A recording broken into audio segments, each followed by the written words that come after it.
Hello guys! ఈరోజు నేను మీకు మా క్యూట్ చిట్టి తల్లుల స్టోరీ చెప్పాలి అనుకుంటున్నా. 1 ఇయర్ బ్యాక్ మాకు బ్యాక్ హోమ్‌లో ఒక పిల్లికి 2 పిల్లులు పుట్టాయన్నమాట. ఒక పిల్లి ఏమో రెడ్ పిల్లి, ఇంకొక పిల్లి వైట్ పిల్లి.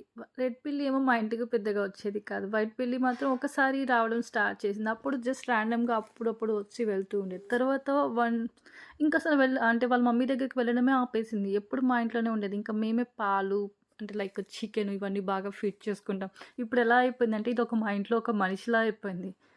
అస్సలు మా మమ్మీ ఆకలేస్తుందమ్మా అన్నం పెట్టు అంటే, ఫస్ట్ మా చిట్టికి పెట్టు అంటే మా పిల్లి పేరు చిట్టి అనమాట. మా చిట్టికి పెట్టాకే నీకు పెడతా ఆగు అంటది. అంతలా అయిపోయింది మా ఇంట్లో. నాకు కూడా అంత రెస్పెక్ట్ ఇవ్వట్లేదు. మా చిట్టికి రీసెంట్‌గానే ఒక చిన్ని క్యూట్ పిల్ల పుట్టింది. అసలెంత పాంపరింగ్‌గా చూసుకుంటుందో అస్సలు నాకైతే ఎంత క్యూట్ అనిపిస్తదో.